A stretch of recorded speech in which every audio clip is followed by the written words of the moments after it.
everyone! Right now, we're doing a Kickstarter for the Magpie. It is a comic about a lesbian love triangle with an elder god, so if that sounds like your kind of jam, go check it out. There's a link in the description down below. Also, I'm at Anime North right now, in the Pro Plaza. I think it's table 13. Heck. Yeah, so that's where I am. Please come say hello. It is just me. Right, come say hello. I want to meet you if you're there. Oh man, I'm so good at this. Okay. Yeah, crazy week. Right, sorry. I will preface this by saying I'm very tired today because I've been working for like 12 hours or something, or longer probably, and I'm really tired, but I have to record this right now. So yeah. So today, for today's Let's Draw, I'm drawing the Magpie, which, as you heard, is the comic that Bones and I are kickstarting right now. It is a horror comic, it's an LGBT comic, and it is set in the same universe as our comic Pretty Mouth. If you haven't read Pretty Mouth, that's okay. Magpie is kind of, it's connected, but it's not super connected. Same universe, different characters. It's kind of a prequel, but there's no big spoilers in it, so you can read either one and have a good time. Yeah, so it's all about elder gods and creepy stuff and murder. Lots of murder. Yeah, so the main character is this teenage girl named Amanda. She's looking for a way out, and every time she tries to leave town, she can't get out. And then one day, a new girl shows up in town named Trixie, and Amanda's like, what the heck? How did you get here? No one gets in or out of this town. And Trixie's like, I don't know, I drove in. So it's them figuring out the mystery of like what's going on in Pinewood, the town they're in. And yeah, spoilers, there's an elder god behind it. The Magpie, the titular character, is this big spooky goddess who develops a crush on Amanda, and falls in love with her and tries to convince her to smooch her and such. It sounds a lot more comedic than it is. It's not like welcome attention from this elder god, so Amanda's like, please stop. And it's a horror. Good things do not happen in it. But there is some sweet romance between Amanda and Trixie. Yeah, so it's a very gay comic. Most of the characters are women, and I just want them to all be gay and kiss. So that's the story. If you think any of the characters are straight, they're not. Okay, that's a lie. I'm sure some of them are, but in my head, they're all gay. Right, so yeah, I guess more about Pinewood and the world of the story. So there are kind of rules to Pinewood. It's also horrible because all the men in the town eventually snap and try to kill their families. Yeah, so like I said, there's lots of murder and bad stuff, and yeah, so Amanda and Trixie try to find their way out. Man, this story, we've been working on it for a while. I think it's one of the first comics that I'm really proud of art-wise. Like, don't get me wrong, I was really proud of, like, my previous comics, so that being Sovereign and Pretty Mouth, because it was, like, Sovereign was my first comic ever, so I was really excited to, like, just have something out there. And then Pretty Mouth was the first webcomic that I, like, finished. So, like, I was really proud of that, but, like, with the Magpie, I feel like my art has leveled up to a level that I really enjoy now. So art-wise, I really enjoy it. Like, it's a totally black and white comic, which I super love. Black and white comics are my jam. I think with it being a horror and having the limitation of being like only black and white, like there's a few gray tones in it, but I use them pretty sparingly. Like, you get to do some really cool visuals with like those limitations in place. So like it's really fun to do interesting things with like shadows and lines. the character, the Magpie, so, you know, the Elder God, she kind of breaks pages when she's on them. So, like, the usual panels that are, like, squares and rectangles, they get broken. And, like, her body and her shadows kind of make up the panels. And those pages are always fun. They're super frustrating because, like, I have to figure out, like, a composition that works and is interesting. Where usually I can block it out pretty easily with just, like, you know, the usual box panels. So it's a challenge, but it's a fun challenge. And when it works out, it's like, it feels really good. It's like, yes, I did this. It's also got, like, I love a lot of the characters in it. Honestly, like, I love any character that I have in a comic just because, like, I get used to drawing them and, like, I think about them a lot and, like, I fall in love with the story because you kind of have to if you're going to work on a comic for a long time. But in Magpie, I just love all the characters. Amanda's really cute. She's, like, all cold and, like, serious-faced, but inside she's a sweetie. And Trixie is my bae. I draw Trixie a lot for, like, promo and stuff because I think she's really cute. And she's a character that, like, embodies a lot of things that I love because she's very positive and, like, she's, like, a punk and she's always, like, trying to cheer on her friends and trying to, like, keep everyone together and, like, be civil with each other. So I guess, she kind of resonates with me quite a bit. And she's got, like, huge 80s hair, so she's cute. So if you ever see me drawing her a lot, now you know why. And she's a good foil for Amanda, because she's all, like, positive and bright and bubbly, and then Amanda's very serious. Bones just asked me who my least favorite character is, and I don't really have, I kind of do. So Bones, as a writer, he will make any character, like, sympathetic, which is the worst, because there's characters in Magpie that I really want to hate. Like, there's, like, a book club of all the, like, kind of older women in the town, and they all gossip and say, like, really nasty things. Like, they say, like, racist stuff and, like, homophobic stuff, and they're all just, like, super rude and horrible. But on the flip side, like, they're going through, like, really horrible things, and they're being manipulated by the town, and it's just, like, I don't want to feel bad for you, but I do. So I guess if I hate anyone, it's probably some of those ladies, and some other characters that haven't come up yet that I can't talk about. Bones knows who I'm talking about.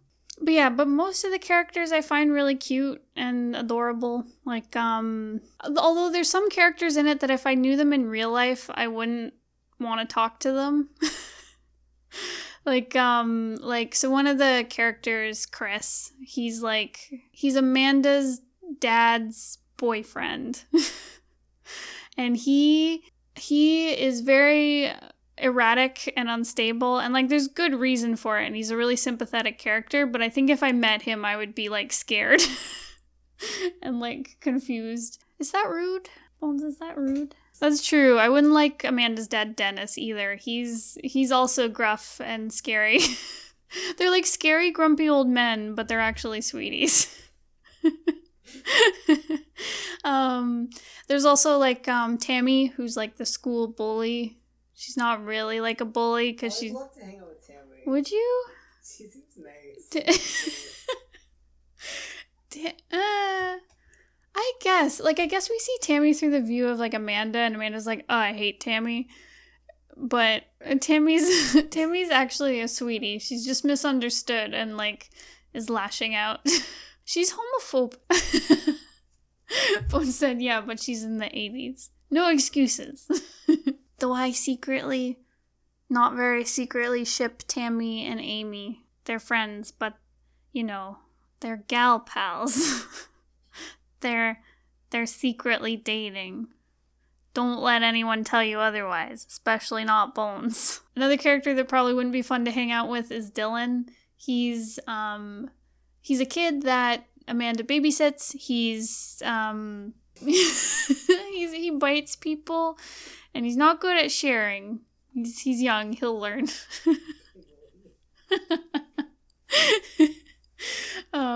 So yeah, I there's lots of room in my heart for all these characters because I've been working on them for so long and drawing them for so long. And yeah, like I've talked in the past about working on projects for a long time. I think I've kind of gotten used to it with working in comics because when you work in comics, you're going to be working on them for a very long time unless it's a short comic or you're very, very fast. So yeah, so I've been working on Magpie for like 2 years? 2 or 3 years, maybe? Was it 2015 that it came out? So yeah, so about 3 years now. Yeah, it's not the longest running comic I've ever done, but it might get up there considering like we're maybe like, well, Bones has written the entire script, but art-wise, I'm like maybe a third of the way through, I'm not sure. Between a third and halfway there. Right, because I'm just starting to draw volume 3, and there's supposed to be 7 volumes, so yeah, we're getting there. I lost my train of thought, Bones. Oops. Sorry guys, I've lost my train of thought. I'm very tired. Yeah, long form comics. Yeah, I've been working on this one for a while. I guess I'm going to be working on it for another, like, 3 years?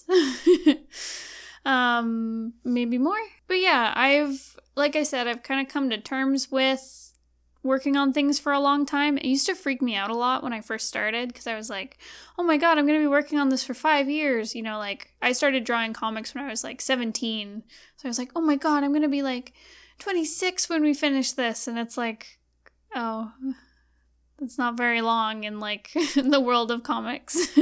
But yeah, when you're 17, it feels like a lot. Now that I'm like, okay, I'm still very young. I'm 23 now, but I'm like, who cares? See, now I've come to the realization that, like, it's really good to have long-running series. Because if you have long-running series, you get more time to, like, pick up fans. And it's just more opportunities for people to find this work and, like, get really engrossed and invested in it. Whereas if you put out like a bunch of short comics, they stop updating very quickly and less people find them because, you know, the pages aren't going out on social media and everywhere. But if you have a comic that goes for like, you know, 5 years or a decade, like you're going to pick up followers, they're going to get really invested in the story, they're going to become fans and follow you and look at more of your work because you have this big long library of pages and work that you've done. Like that's one great way to like pick up fans is to have a big library of work. And that doesn't necessarily mean having like several different titles. It could be having one really long title that they've fallen in love with. So yeah, now that I'm more into comics, I really like having long form comics. Yeah, so I'm a lot more excited to work on something for a long time and like see how it grows as I grow, I guess. Like it is an interesting like time capsule of like your progress over time. Just because comics take so long and you just get better with every page. So it is cool to see like a really concrete progression of how you've done. So that'll be cool to look back on when I'm like done Magpie. Yeah, we've also run into confusion in the past from readers, like with Pretty Mouth, which was like really short. It was only 250 pages or so. And a lot of people felt like the ending was very rushed, so we've realized that like we need to spend more time in our stories and like explain what's going on a bit better. Yeah, so that's part of why our comics have gotten longer, and I think it pays off. I love it when people are reading the Magpie and they get like fan theories. Because, like, we've left all these breadcrumbs and, like, they have enough time to, like, develop theories and stuff. That's, like, the best. It is what I have dreamed of. But, yeah, it's really fun to see people, like, guess at what's going to happen next and to be excited about your characters that you've been invested in for so long. Because even before, like, you know, we published Magpie in 2015, but we were working on it way before then. Like, I remember Bones showing me, like, an early script for it back when we were in high school. And then, oh my gosh, I remember the one day he was like, I want to do, like, a prequel to Pretty Mouth. And I was like, oh, okay. And then he stopped talking about it for a while. And then eventually he showed me the Magpie as like a comic script. Because I think when he first wrote it, it was like a film script or something, maybe? So he shows me the Magpie as a comic script. And I'm reading it and I'm like, oh, this is really good. And he kind of looks at me and he goes, it's the Pretty Mouth prequel. And I like screamed. So yeah, sorry, I'm mistaken. Bones has just corrected me. So yeah, I originally saw the screenplay in high school, and then Bones took it and he turned it into a novel, which I read through and really enjoyed, and then he dropped it because it wasn't working. Eventually, he handed me this comic script, and like I was reading through it, and I was like, wait, what is this? This is familiar. And he's like, it's the Magpie. And I was like, oh my gosh, you're turning it into a comic? And then he was like, yeah, it's going to be the Pretty Mouth prequel. And I screamed. Because, yeah, I was very, very excited. Because it was right when we were, like, coming off of Pretty Mouth, where it was, like, Pretty Mouth was, like, our biggest comic at the time. And we wanted to do more with it because, like, the ending wasn't super satisfying and we had more stories to tell from it. So it was really exciting to have, like, more exploration of the world that Pretty Mouth is set in. And yeah, Magpie does a very good job of that. I think some of the things that were confusing in Pretty Mouth were like a lot of the world building aspects where it's like, wait, who's this? Where did they come from? And like, how does the magic work, I guess? So Magpie takes some time to actually explain like what witches are, what the elder gods are, and make it a lot more sensical, I think. It was interesting too, because Pretty Mouth and Sovereign were both based off role plays between me and Bones. Sovereign was actually between like me, Bones, and another one of our friends from high school. But yeah, Pretty Mouth was like, it started as an RP between the two of us. And then Magpie was the first comic that we ever worked on where Bones wrote the script and I didn't have like any input on it through role playing. So I didn't have any characters that I'd created in it. But like, I'm a big fan of Bones' writing anyways, so I don't care about that. I just get excited when he writes stuff because I get to read it. But yeah, so it was definitely a different experience where it's not like, because, you know, drawing Pretty Mouth, it's like Evan was my character and Rizzo was Bones' character, and it's like I get to see him take the characters and like do things with them that like I had never even thought of, and like I get to see like a really cool story with this character I designed, I guess. Whereas with Magpie, it's like I really had to talk to Bones and like figure out more of like what he was thinking for it, and like work with him a lot more closely, I guess, than we would need to through RPs. So yeah, very different experience, but still great, and I've learned a lot through it. And admittedly with Magpie, we had a lot of the foundation down from working on Pretty Mouth, because a lot of like the same ideas came through, like Elder Gods breaking pages, and like, how does this Elder God act versus this one? And, the style of the comic was already pretty established. So yeah, different, but still good. My cat's snoring beside me. I don't know if the mic can pick it up, but it's pretty cute. Okay, I think I'm out of time. I hope all this was interesting. I've heard that these talks are nice to listen to when you're doing art. So if you're doing art right now, you can do it. You're doing really good. I believe in you. Keep it up. Yeah. Okay, that's all I have for today. Thank you so much for listening. If you have any questions or if you'd like to submit a video topic, please leave a comment down below. Also, please check out our Kickstarter if you're interested in that, I guess. And don't forget to subscribe if you'd like to see more stuff, more video stuff. I'm tired. Please don't forget. Oh my god. Oh, also, don't forget to subscribe if you'd like to see more videos on webcomics and writing comics and all that good stuff. Thank you again for watching. I will see you guys next time. Goodbye!